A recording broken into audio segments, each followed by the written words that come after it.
To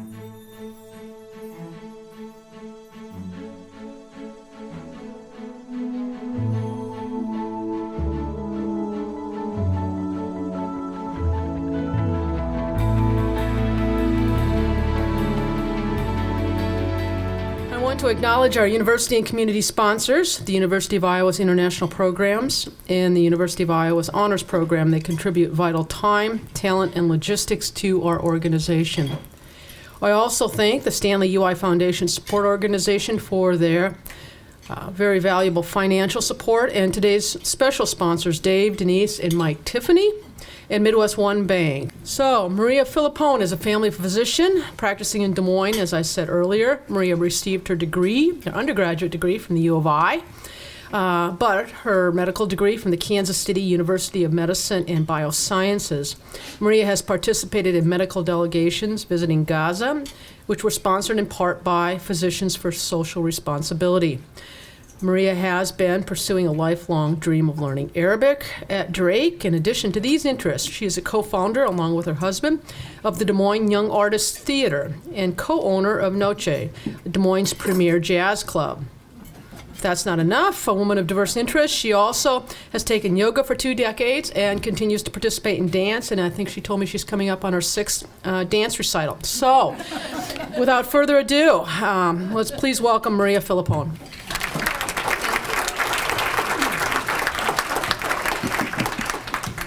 Thank you for having me. I just want to clarify one thing, and it's probably my fault because I didn't write it clearly. I'm currently not practicing, however, I keep my license current because I do all these other things. So that's all. Okay, I am really grateful for this opportunity to be here today. In 2016, I had the opportunity to travel to Gaza, Palestine, twice. My first trip was in January, and my second trip was just in November. I went through the organization Washington Physicians for Social Responsibility out of Washington State. I just went with that one because there's a palliative care nurse, Jerry Haynes, who's gone to Gaza like 24, 25 times. And I was lucky enough to be able to travel with them on this trip. Since my return after the first trip, I made this PowerPoint, and I've given it about 30 times. Since my return from my second trip, I've added to it a little bit, and I just want to share with you a narrative that isn't heard in this country. We all hear the Zionist narrative of how Israel was founded, people without a land, founded a land without people, and that's one narrative of this story. We tend to not listen to the other side or hear the other narrative, and we are really, literally, the last country in the world who does not listen to this other narrative.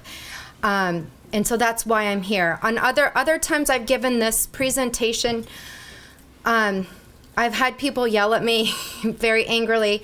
I'm trying to draw a clear distinction. There's a distinction between Zionism and Judaism.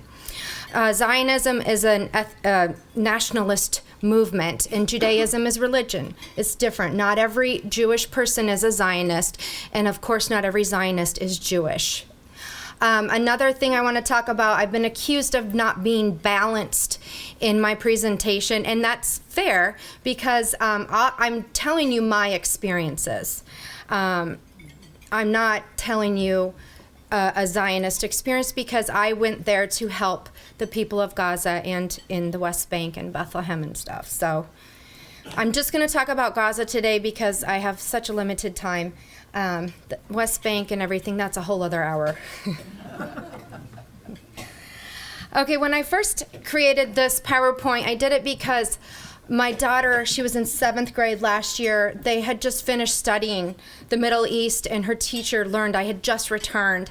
And so I put it together like this, really simply and with maps, just because I thought, okay, I'm just, they're 7th graders. And every time I've done it since then, everybody's grateful that I have the maps So I guess take nothing for granted.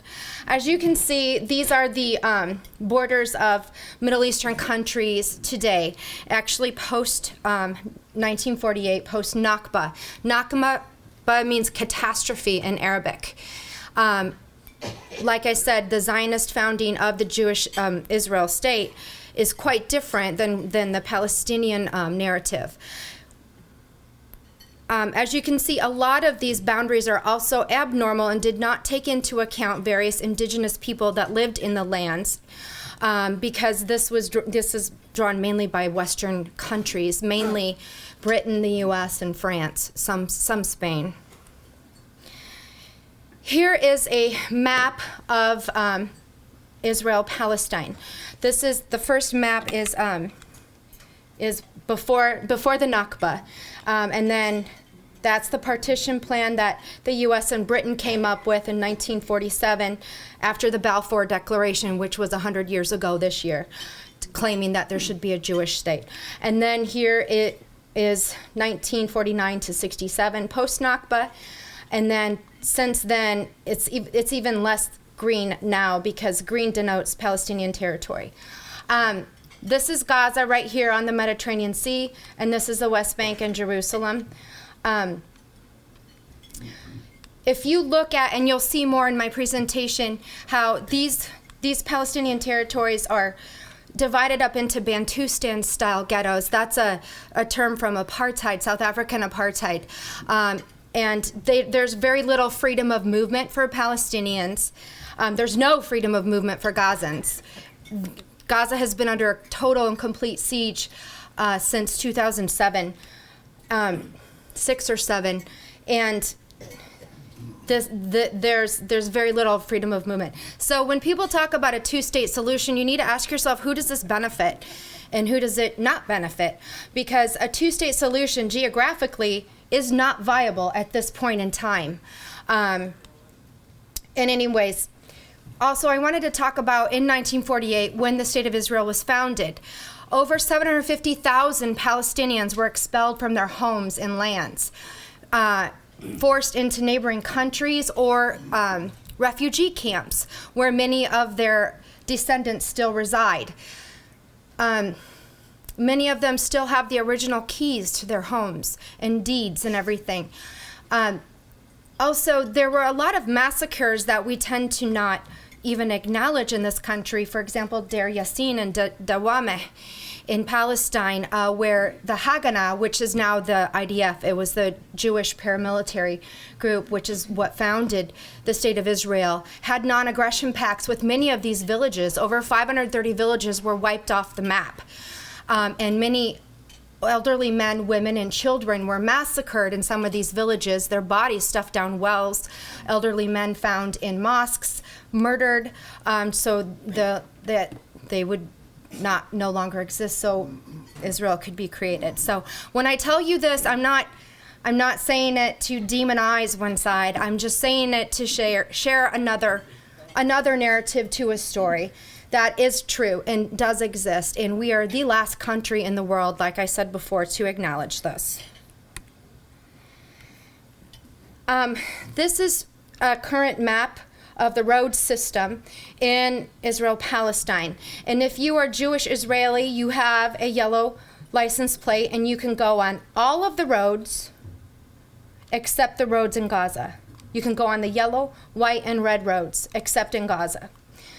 If you are Palestinian, you have a white and green license plate, and you can go only on the white roads freely and on the red roads with restriction. You cannot go on the yellow roads. So imagine just trying to get to work or to a hospital or to an appointment. All of these pictures you'll see I took or I got from my friend Dr. Bob Haynes, who was on our first trip. So this is a picture of the 24 to 30 foot tall wall which is throughout the West Bank and part of Gaza. And Palestinians have taken to putting graffiti on it to express themselves. And this is by Banksy, a famous London graffiti artist. And this image sort of sums up the the situation there, the two sides. It's an Israeli military, an IDF soldier with full military gear and an automatic rifle facing off against a boy who's holding a rock. Now, when you talk about this issue, we need to talk about it and put it into context. It is not two equal sides. It is Israel, the fourth most powerful military in the world with nuclear weapons, against a mostly unarmed civilian population. Now, this is the Gaza Strip. It's 24 miles long by 4 to 7 miles wide. Actually, on my birthday, October 11th, last fall, the 2 millionth resident was born in Gaza. So to compare it to the smallest state in the U.S., Rhode Island is the smallest state. Rhode Island is 8.7 times larger than Gaza, with a population of just over 1 million people. This is almost 9 times smaller with 2 million people. So when they say that, it's incredibly cramped, incredibly crowded when the people are on top of each other. There's no airport, no power plant, no infrastructure, no cinema, no economy, and no freedom of movement. During the past 3 wars on Gaza, Israel has bombed the last remaining electrical power plant, bombed the only airport there, and bombed water treatment plants, and also bombed hospitals. This is a form of collective punishment and is against international law. The world refers to Gaza, other countries in the world and leaders refer to Gaza as the world's largest open-air prison. I disagree with that personally after being there twice. Prisoners in prison get water, food, and medical care. Many, many Gazans don't get that. Israel controls 100% of everything that goes in and out, from water, electricity, food, medicine, people, supplies, everything. And 96% of the water in Gaza is not fit for human consumption. Most people only get 4 to 6 hours of electricity per day. I can't imagine Americans tolerating that for very long. The IDF randomly shoots into the peripheral areas of Gaza just because. And just last week, there was a 5-year-old girl in the neighborhood of Beit Lahia, which is northern Gaza, right up here somewhere. I can't see it exactly. It's where my sister, I have come really close with one of our sponsors there, and we call each other sister. She lives in Beit Lahia with her 2 little girls, Salma and Maria. They're 4 and 2. And this another 5-year-old girl was playing at the only park in Beit Lahia and was shot in the stomach by an IDF soldier who was just looking and to shoot. This happens often. It happened in Rafah 2 weeks ago, which is southern. Everything. So also, it sits on the Mediterranean Sea, and it's actually so beautiful there. International waters start, I think, at 20 or 21 nautical miles offshore. So theoretically, Gazan fishermen should be able to go up to that far off and not be in international waters and be safe. However, once they reach 6 nautical miles offshore or more, the IDF routinely shoots at their vessels or arrests them and sinks their vessels. This is really important because the first 6 nautical miles offshore is much more shallow than after, and it's much more overfished, which is contributing to the hunger issue. Rabbi Brant Rosen, who founded the first non-Zionist synagogue in the Chicago area, has said to live under military occupation is to live under the constant context of violence. And he travels to the Israel-Palestine often, to the West Bank, to work for justice for Palestinians. This is the entrance. The only way you can currently get into Gaza is through Arid, Israel, which is in the northern part, right up here. And this is what it looks like.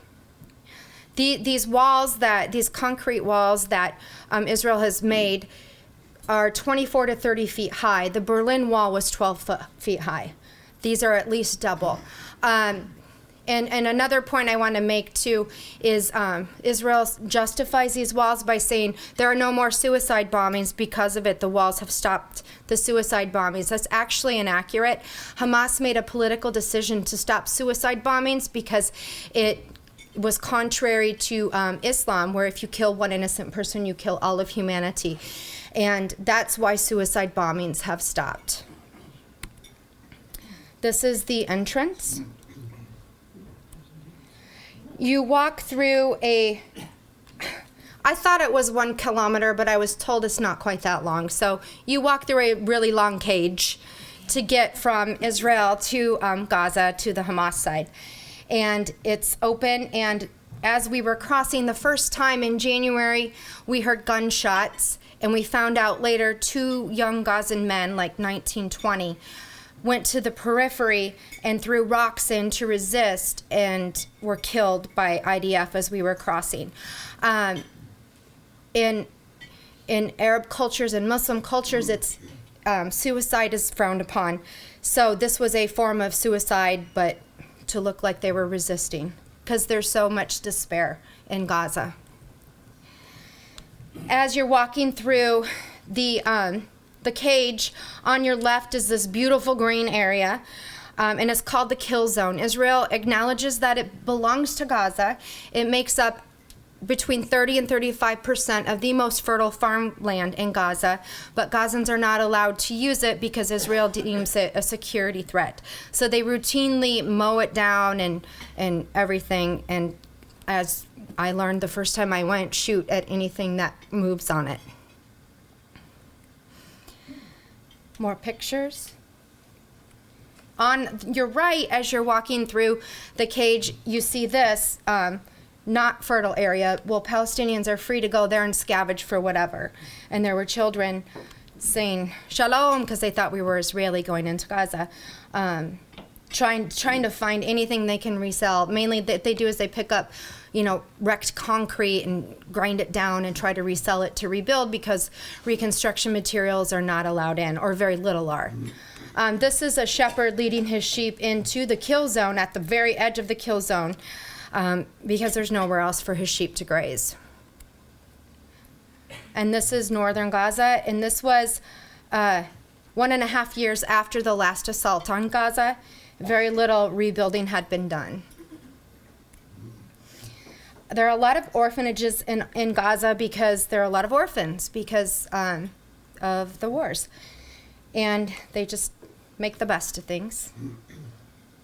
I went to a lot of different women's clinics and empowerment clinics for women when I was there, and they were usually in the periphery, in the poorer areas, just because that's where the need was for me. And I sat and listened to women tell me their stories of what life was like, and it was horrific. One woman shared with me of how she had been homeless, living in rubble since the last war, and couldn't feed her 7 children, 3 of whom were disabled, and her husband, who was disabled because of the last war. So she'd been begging for scraps from a butcher, and he was giving her scraps, and she would cook the scraps, the intestines and scraps, with bread. And now 4 of her children and her husband were both very sick from the food she'd been giving them. From what I could understand through translation and stuff, was I think they had kidney failure from E. coli infection from the food.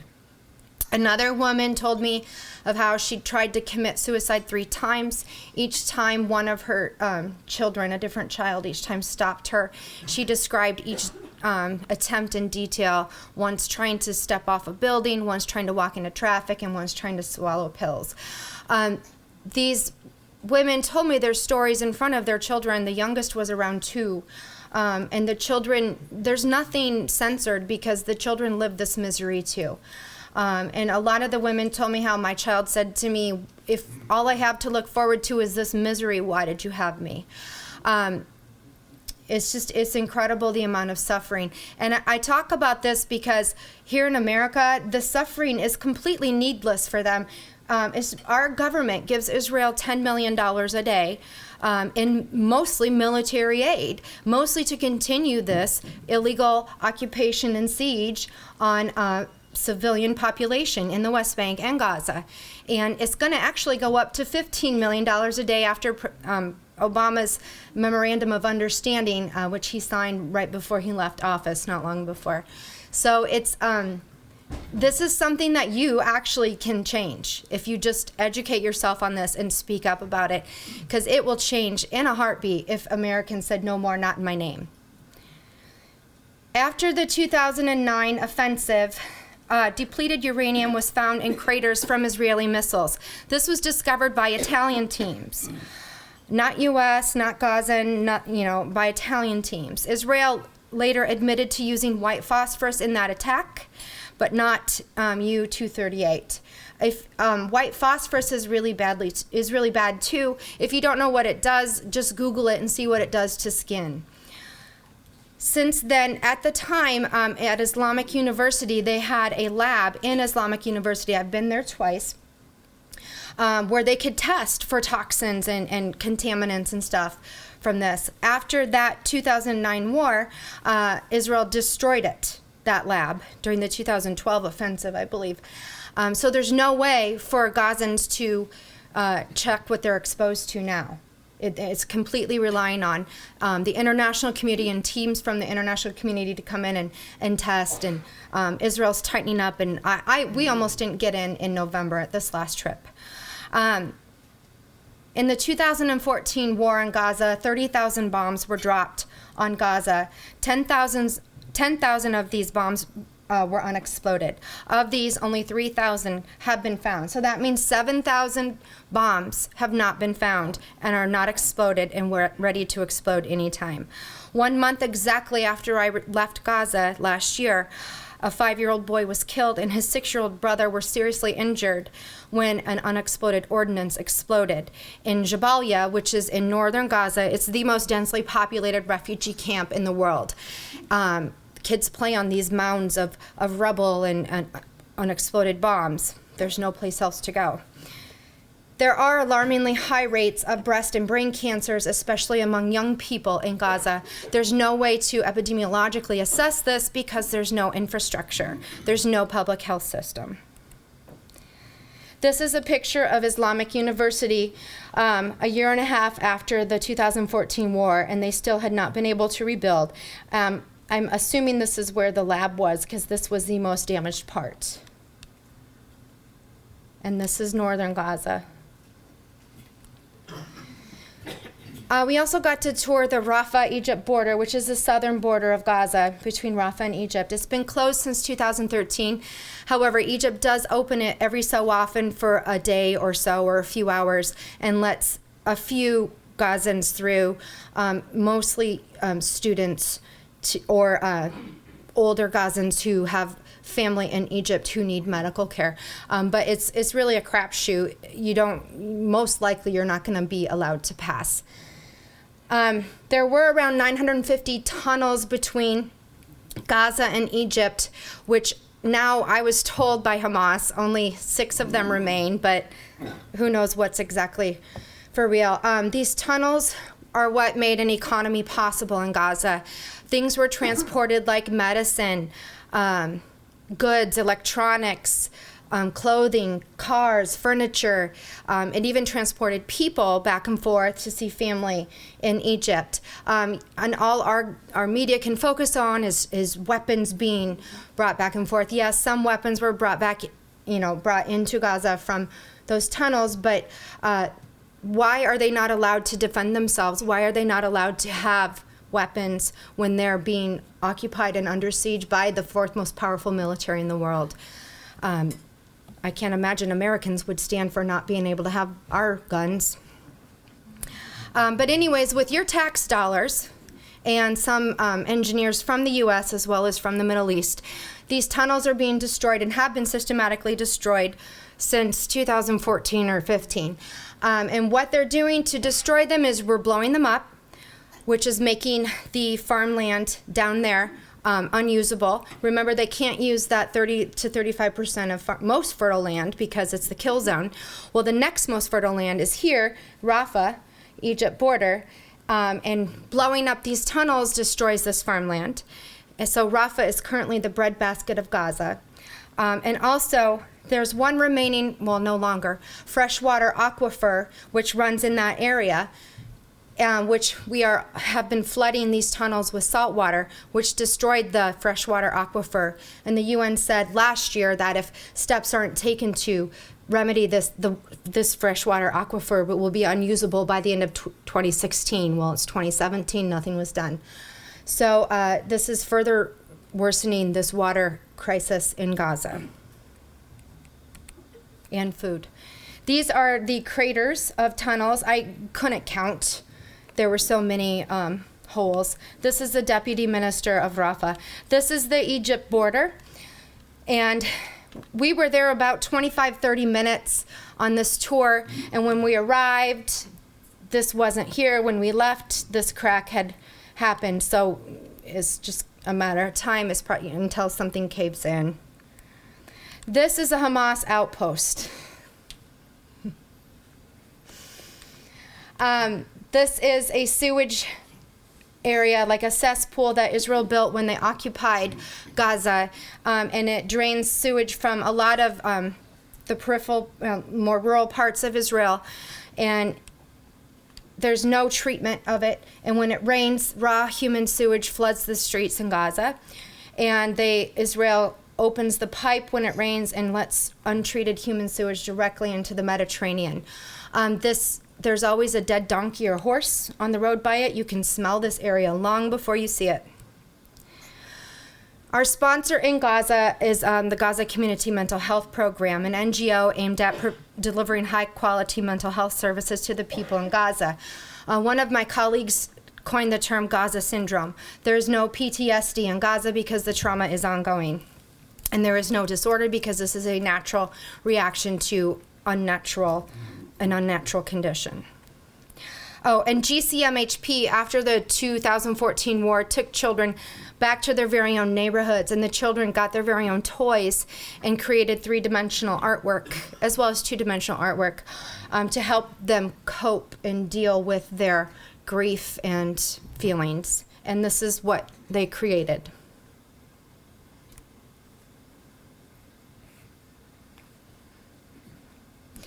This one always struck me the most, I think, because a little girl made it, and there's sad faces on the flowers and the tree and on the sun.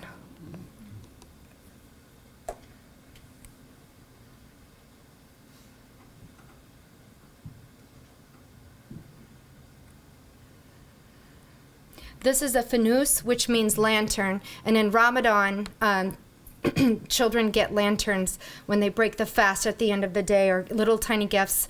It's like a month of Christmas, is what one person described to me, where they get a little gift almost every day or often. And this little girl found her fanus, and that's what she made. And these are just children, and that's Maria, my sister Allah's daughter. I didn't know her when she had Maria, but our joke is you named her after me. I call her Hurricane Maria because she's so bold and just not afraid of anything, and so Allah says I'm Hurricane Maria too. This is on the beach in Gaza next to the restaurant Adira, and this is notable because during the 2014 war in Gaza, some international news crews in the middle of the afternoon were sitting having tea in Adira, and an MSNBC reporter was kicking a soccer ball around with 4 boys, brothers and cousins. And he just walked away from kicking the ball with them, went to sit with the rest of his crew, and the Israeli army killed all 4 boys. Because they were a threat. I can't remember if it was from the sea or from the air. I think it was from the sea, that particular attack. This is Islamic University, and this was the first trip in the middle of winter. They still hadn't been able to fix the windows even. And this is a UN school. Most of the schools are UN because there's no other options. There are a few private schools, but UN school. Dr. Noam Chomsky, a linguist from MIT, Jewish man, came to his pro-Palestinian beliefs while living on a kibbutz in the 1970s in Israel. And he's very outspoken, he's very critical and very outspoken about Israeli government policies. And he's a hero to many Palestinians. And he was so welcomed in Gaza. In 2012 or 13, he received an honorary degree at Islamic University from the staff there, but now Israel won't let him back into Gaza at all. The myth that the Gazans or Palestinians want to kill all Jews is just such baloney. On this last trip, one of my colleagues, Devorah, it was her second time in Gaza. She's Jewish, and she wore her Star of David earrings just about every day. And everybody knew she was Jewish, and everybody welcomed her with the same amount of love and openness that they welcomed me. So and Miko Peled, he is an Israeli Jewish man, son of the general who led the 1967 war, or 6-Day War. 1967 Six-Day War. He has been in Gaza, and he's been welcomed, and he's been all over the West Bank trying to help Palestinians. So question what you hear and learn more. It's more. This is Jerry, the organizer of our trips. She's amazing. Everybody loves her and knows her in Gaza.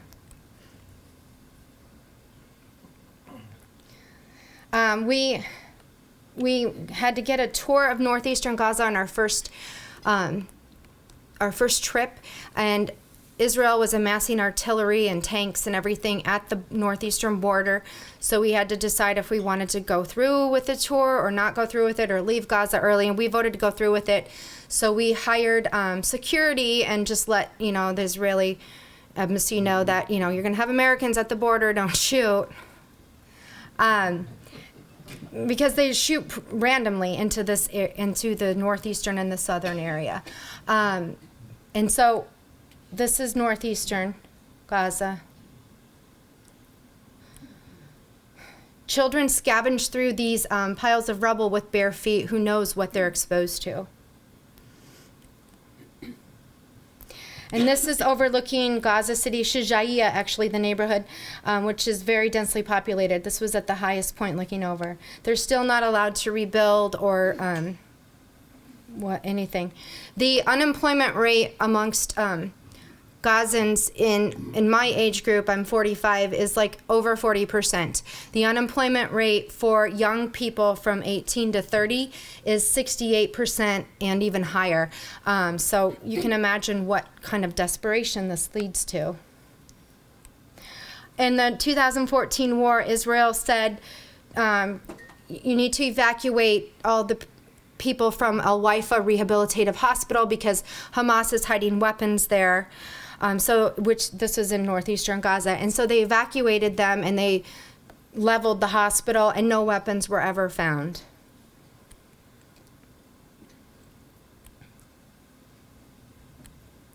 Oh, so when you go to Gaza and if you need like police or security, who do you hire? You hire Hamas.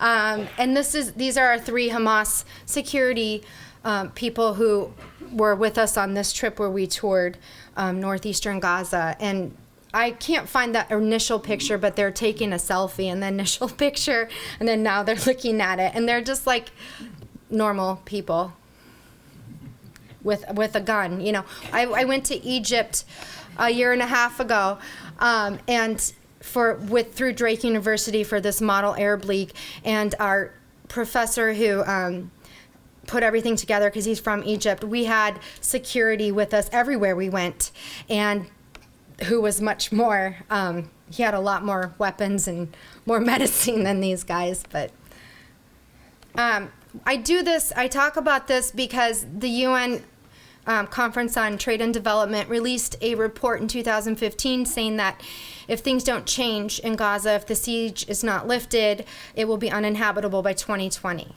That means 2 million people face annihilation in a short time.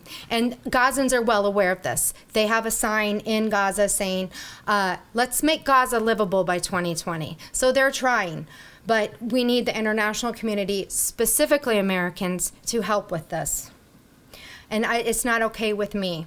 This is part 2. These are just a few pictures from my latest trip. I don't need to reinvent the wheel, but this is crossing the kill zone again, and you can see they were plowing it and demolishing everything, pulling up everything as we were crossing the last time.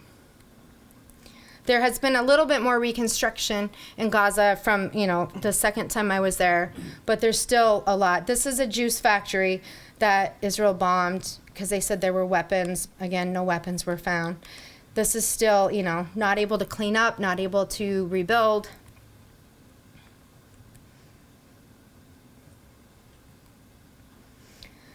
This is from the marina. It's really beautiful. The people in Gaza are just lovely. Of course, you're going to have bad people in every group of people, but the overwhelming feelings and acceptance we received was amazing. People would say, "Welcome to Gaza. Where are you from?" And I would say, "The U.S." "Ooh, why are you here?" And we would explain, "What do you think of Gaza?" And I would say, "It's beautiful. I love Gaza." And a lot of people were like, "It's ugly. It's horrible." Some people were like, why do you think it's beautiful? And I would always say, the people. This is that sewage area I showed you before. And this is across the road from that sewage area, just up a little, just north a little bit. And, there's very limited space for them to grow crops. And here, crops grown right near sewage. This is a graveyard which Gaza bombed in 2014. And a bunch of guys, I don't know if anybody here knows what parkour is. It's popular in Europe. There's a bunch of guys, they call themselves Gaza Parkour and Free Running. And I met all of them, and they're just lovely 21, 22-year-old young men who really want to, they train in these blown out buildings in this blown out cemetery. Whereas if you know how real parkour athletes train, they have a gym and they have trainers and they have all this safety equipment. Well, they don't, but they want to travel to Europe and take part in competitions and everything, and they can't. That's a mosque. It's Al-Khaldi Mosque. It's beautiful. I added this slide, what can I do, because the first few times I gave this, I left people feeling completely hopeless. And I also have a copy of this up here in paper form, and I can email it to anybody too. I also have up here, this is from the UN, and it's what the blockade, it's now like 9 or 10 years of blockade, what it's done to Gaza and how it's affected them. So you can have that too, but you can also find that on the UN website. What you need to do is you need to question mainstream media and think about how this particular issue is reported. They say Hamas militants, whereas, it's not always Hamas militants. They say, just question the words used. Most mainstream media sources here don't use the words occupation or apartheid when that's exactly what it is there. There are a lot of Jewish voices who speak out against, this and work for Palestinian rights. I have them listed here. I mentioned some of them before. Miko Peled, Noam Chomsky, Ilan Pappé, Gideon Levy. Gideon Levy is a reporter he lives in Tel Aviv. He writes for Haaretz, and he gets death threats regularly because he's so critical of his government and the treatment of Palestinians. But he's truly a remarkable human being. Norman Finkelstein, also like Mondo Weiss, it's a website, and also like them on Facebook. They do a lot of reporting, and it was founded by 2 Jewish men in Brooklyn who questioned, whoa, this isn't right, this isn't my Judaism. And then once you read those things, check out Jewish Voices for Peace, read The General Son by Miko Peled, and then listen to read from Palestinian authors, Hanan Ashrawi, Edward Said, Ali Abu Nima, who started the Electronic Intifada, you can follow him too. He's based out of Chicago, Palestinian American, who does a lot of reporting on this, and he's really good. Mohammed Omar, he's a reporter who I got to meet in Rafah. He's actually in Europe right now, but he writes all the time about this. And look at other sources internationally on this. The BBC is very similar in its reporting on this issue as the US media, so they're not my go-to. I like going to Haaretz in Israel. I like going to Al Jazeera. Democracy Now! Is a great source here. Amy Goodman, she's Jewish too, and she reports on this. She pulls no punches. Also go to the UN website and read that article for yourself about how it will be uninhabitable by 2020. I took another class at Drake last year, Palestine and the Arab-Israeli conflict, and we had to read a textbook with historical documents, completely historical, very dry reading. But once you see, if you go to that textbook and just read parts of it, and you'll see that the U.S. has never really been an honest broker for peace in these negotiations. Talk about this and make sure you make it clear with people running for office, people who are in office, that this is not okay. Also, don't fear what you don't understand. Reach out from a place of compassion. We're all connected. This situation is not sustainable for my Israeli brothers and sisters, and it's certainly not sustainable for my Palestinian brothers and sisters. And if Americans start speaking up about it enough, then things will change. I want to leave you with, I'm totally run out of time, but not this one, the next one. This is Akram. He's a journalist, Akram Asatri. He's a journalist in Gaza, and he's, I want Americans to see this face of Gaza because he's amazing. I have another 3-minute video of him where he talks about the bombing and stuff, but this is what I want to leave you with. When you are wandering in the streets of Gaza, I met an Australian team who came to Gaza. Some of them were parliament people, and they told me we saw in 5 hours more people smiling in Gaza than we saw in Israel in 3 days. Yeah, that's true. So smile is our weapon. Smile is our medium of recovering and coping and still surviving amid this very harsh condition of deprivation in the Gaza Strip. So even the people under the heavy bombardment are aware that they are living and enduring that for their own dignity, and they are becoming the victims. But they are not victimizing themselves anymore. They are pulling themselves all together, trying to put their life together, and they know they must do nothing but to live and survive in dignity and to look for a better future. You'll see and read that in the eyes of the children and the faces of the women and men and elderly people in Gaza Strip. They invest in life, not in death. That's why when they say foreigner, when they see foreigner, they're usually friendly and hospitable. They are not aggressive. They love people. They love differences. They know in their hearts that humanity unites us all, that we are all human and that we all deserve to be treated as such. So you are all welcome to Gaza, your second home, and for the time being, your first home, inshallah. Ahlan wa sahlan. Ahlan wa sahlan. What the U.S. needs. So I want to leave you with this, and I'm happy to take questions. There's a whole lot more I wanted to say, but there's no time. Thank you. So, first question. Do you know how many Gazans are students at colleges or universities in Iowa? Oh, it's such a great. Oh, in Iowa. I don't know about Iowa.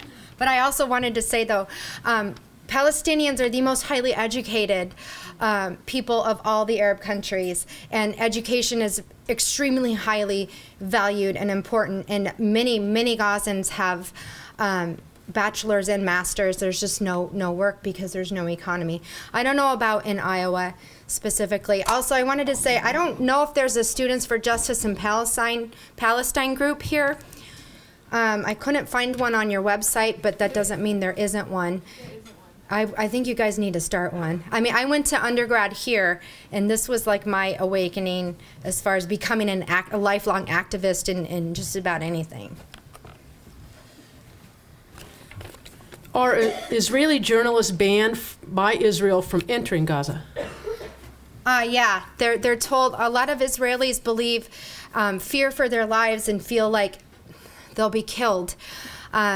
Whereas, I don't know, maybe some will. I don't know.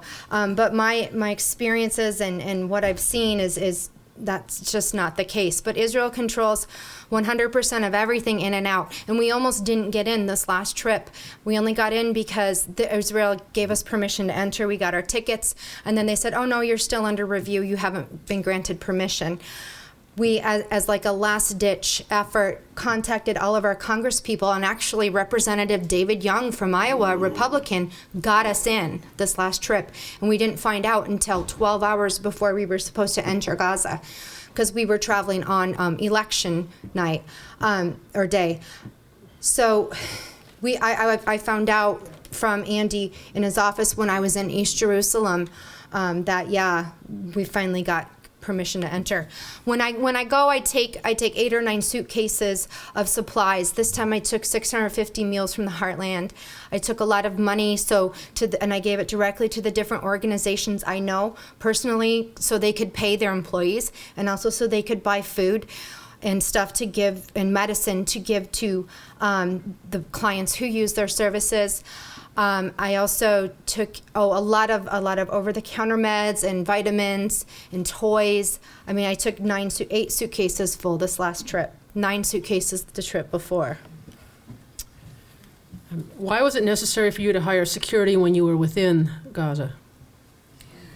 Because Israel was amassing tanks and artillery at the border, and we were told to notify the Israeli government that Americans would be touring, and also just in case we were fired upon, someone could fire back.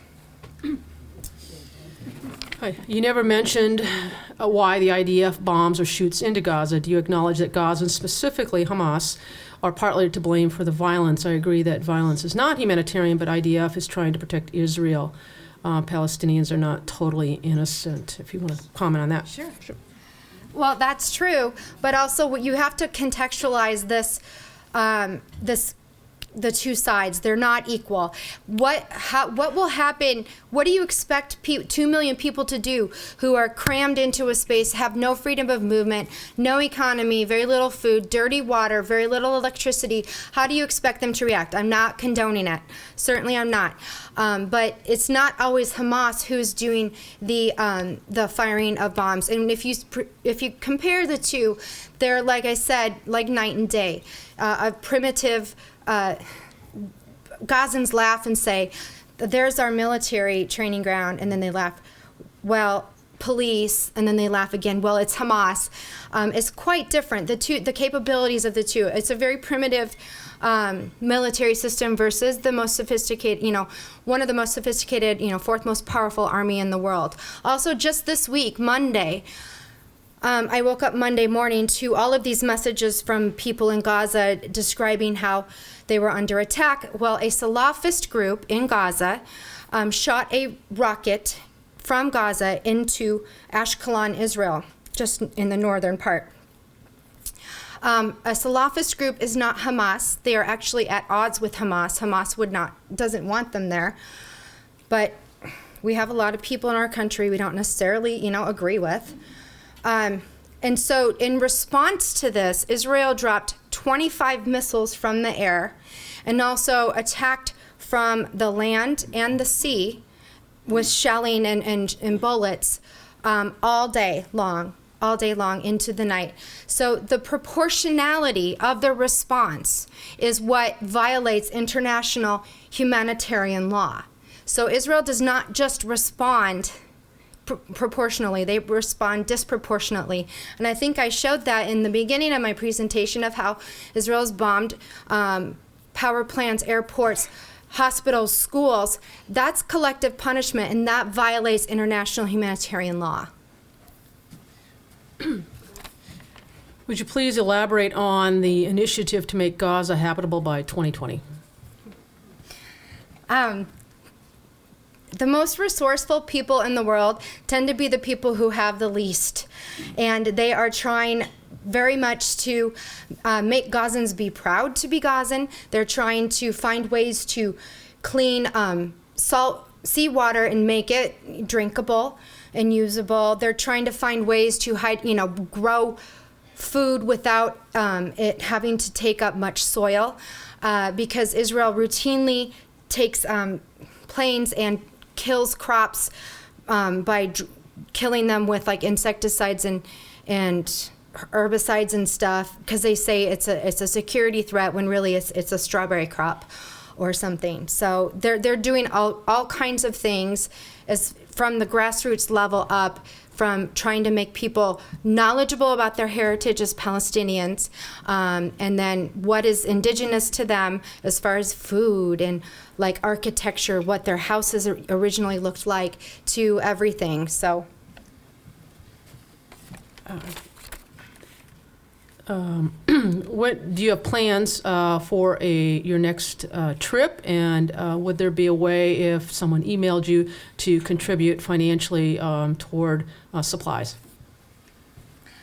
that would be, I don't have another trip on the books, and I told my husband I'm starting to go crazy because I have to have one on the books to have something to look forward to. I don't know. I'm waiting to hear from Jerry. Certainly, I take all kinds of donations. If someone gives me money, I ask them clearly what they want me to spend the money on. Some people give me money and say, I want to help, because I spend about $1,000 just checking bags myself. And so they'll say, I want you to put this so you don't have to spend so much checking bags. And I'll say, can I give it to this organization? This is what they do. I give them a pamphlet, yes or no. Or some people say, can you buy soccer balls and toys with this money? And so I do that. Also, people are able to give to Washington Physicians for Social Responsibility, and they'll use it to buy medicines that we bring in. And you can actually get a tax deduction doing it that way, because that's a nonprofit. I'm not a nonprofit, so I'll leave my email. Okay. I think that wraps it up for our question and answers today. I want to thank our sponsors once again, the University of Iowa's international programs, the University of Iowa's honors programs, and the Stanley UI Foundation support for their generous financial support. And also, we want to thank today's special sponsors, Midwest One Bank, as well as Dave, Denise, and Mike Tiffany. And as always, thanking City Channel 4 for making our programs available to viewing audiences. So, Maria, as a small token of our appreciation, we present you with the coveted Iowa City Foreign Relations City Mug. Thank you again for joining us, and we'll stand adjourned.